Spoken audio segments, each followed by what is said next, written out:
not just the act of physical abuse. It's way more than that. Abuse can be sexual, physical, emotional, or the psychological act that influences one. Here's a short survivor story that maybe can influence you to get help for yourself or a friend. Well, when I got home, he was in the car, backed up in the yard, and I'm thinking like, oh Lord, we finna argue. This is all I'm thinking, you know? So I goes on in the house. It's probably about 1 something in the morning, and I'm getting ready for bed.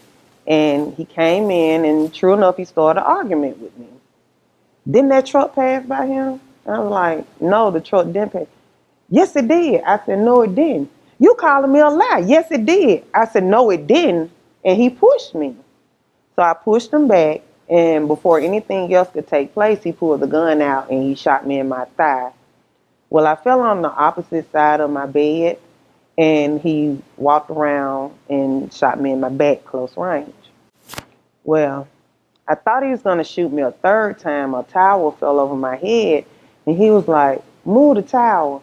I said, don't shoot me no more. He said, move the towel. I said, please don't shoot me no more.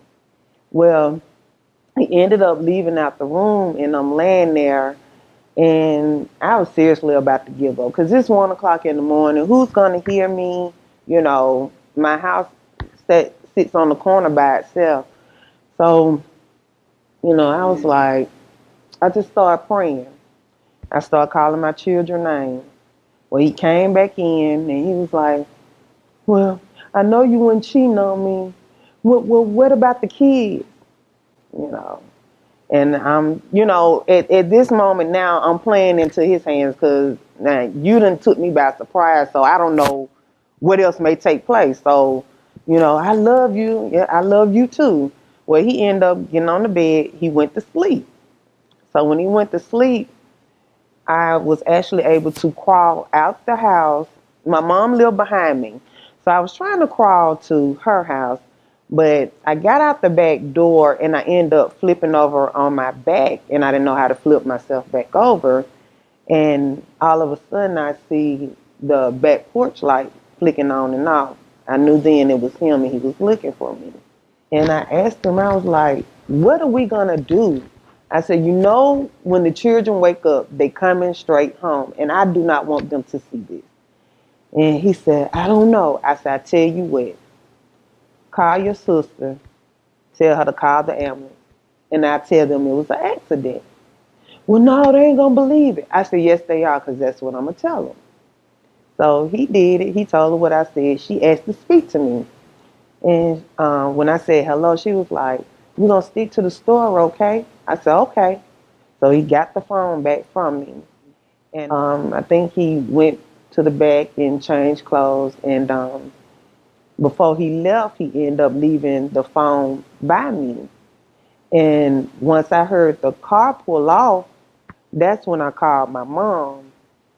And she ran over there and she was praying when she stepped in the door. But after that, she kind of like, you know, got really, really nervous. So I ended up having to call 911 and explain to them what was going on.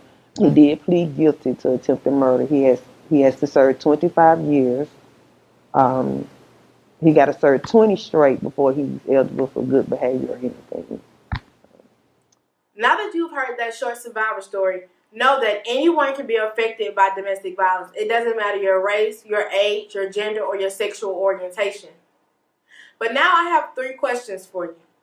Do the person you love kick, choke, or slap you around? Does the person you love control your money and your decision making? And does the person you love threaten you and your family?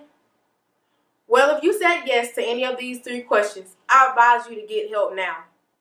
Call the 24-hour National Domestic Violence Line at 1-800-799-7233.